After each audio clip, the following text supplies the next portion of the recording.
guys for taking time out of your afternoon to come hear us out today. My name is Sami Nabolsi. I'm a junior political science and economics major, and I'm currently the president of the Residence Hall Association. That's where my passion lies right now. And what I'm going to be talking today, three main issues that I'll be covering are going to be our communication platforms, our transportation platforms, but then also our sustainability platforms.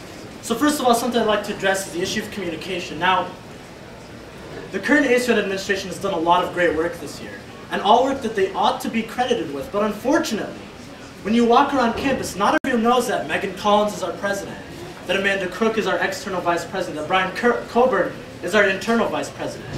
And so what we want to do is make sure that we open lines of communication, not just with the ASUN government students, but also with every single student that lives on campus. And how are we going to do this? Well, first of all, we are going to try to send a bi-weekly email to students about what's currently going on in ASUN, but also take some videos and post them, include them within the email, and also post them on UNL websites and also YouTube channels. So not only do students know who we are, but they also know what we look like. They can put a face to the name, thus efficiently connecting students with the government that, that represents them, essentially.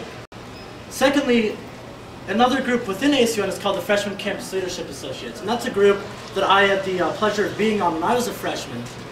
But unfortunately, that group, although they do excellent work in planning the homecoming parade and they do some work to try to connect with freshmen, a lot of freshmen on campus do not necessarily know that that's a group that can help them get into leadership positions. And so our goal is to take the applications out of the ASUN's office and take them to the students so that freshmen, sophomores, juniors, whoever, can then understand what positions are available within ASUN. And we'll use the Freshman Campus Leadership Associates, expand the work that they do, make them a more reliable organization so that we can connect freshmen, sophomores, juniors, not just the ones who are originally in government, but those who are not with ASUN, and hopefully bring them into student government so that they can have leadership positions on campus.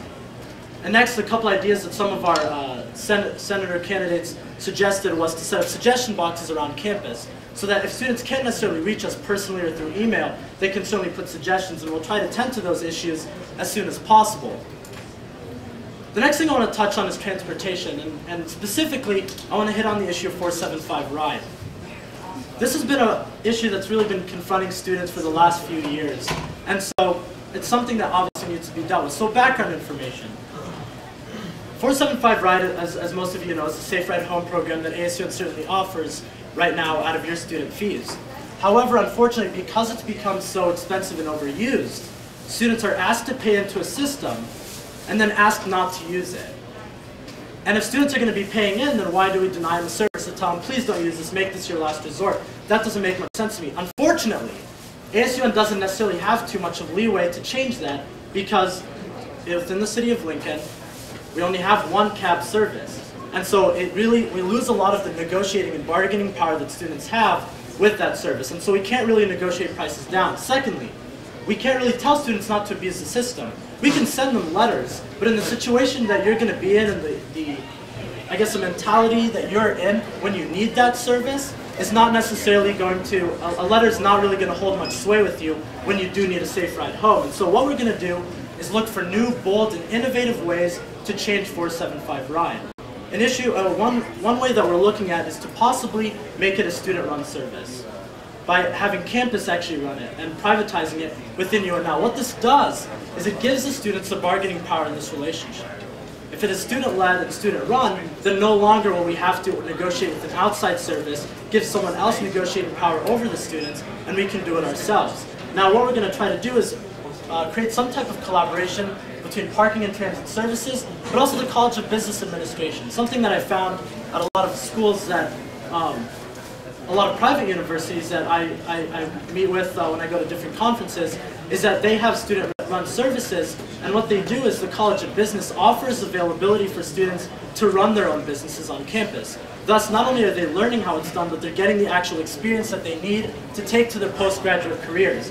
And so hopefully by putting together a student-run service, we can provide it cheaply to students, efficiently to students, but also give the students, especially within the College of Business, this academic and real-work experience that they do not currently have.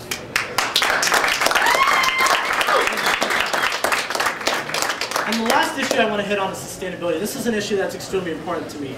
But before I begin, I want to applaud the current ASUN administration for the work that they've done this year with sustainability. This is the first year that the University of Nebraska-Lincoln will be participating in the nationwide Recyclemania competition. And so if you guys can give them a round of applause, we actually have some members today. However, what needs to be understood is that sustainability is just not recycling. Sustainability is recycling, but it's also reducing and reusing as well. And that's something that's not emphasized on campus. So although ASUN has done an excellent job with sustainability, I am confident that we can take it one step further. And so what I've done is I've designed a three-pronged criteria to what an efficient and good sustainability program is going to look like at the University of Nebraska-Lincoln. First of all, it needs to be a system that is accessible. Unfortunately, and I'm guilty of this myself, is that we are only green when it is convenient for us to be green. And so in order to make sure that people are recycling, we need to make sure that recycling is accessible, not just within residence halls, not just within the union, but so that it's in academic buildings, it's in your residence halls, it's in your Greek houses, but it's also everywhere you walk on campus. So it needs to be simple, it needs to be convenient, it needs to be available, so that wherever you go, you can always recycle, you can always participate in these green initiatives. Second criteria is it needs to be universal. And so what I want to do alongside Corey, alongside Catherine, alongside the Renew Party, is I want to make sure that we have a system that is not only just a logistical process, but we also have a common vision behind it. Currently the Residence Hall Association has what's called the Bleed Red, Think Green.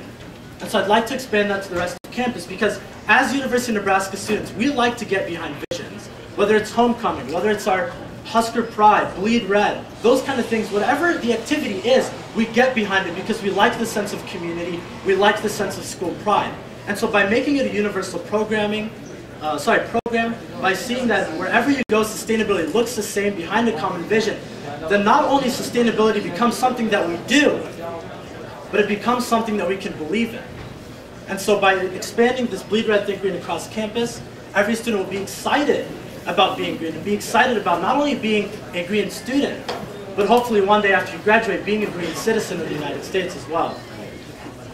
And then the last criteria for a good sustainability program is it needs to be individualistic.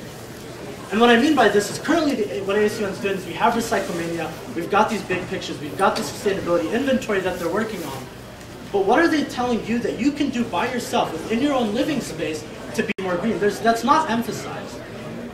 And that's great what we're doing. It's great that we're improving the air quality above campus.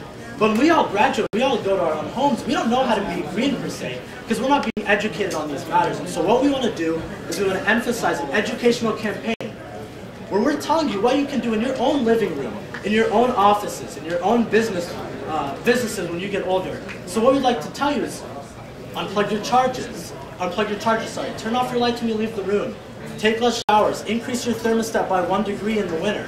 There's so many little things that you can do by yourself that make huge changes when everyone becomes a participant. So behind this three-step criteria, we will then become a sustainability campus. Not just one that recycles, but one that is energy conservative, water conservative, and thus working together to be a more green campus and hopefully a greener world. With that being said, I'd like to turn it over to our external vice presidential candidate, Catherine White.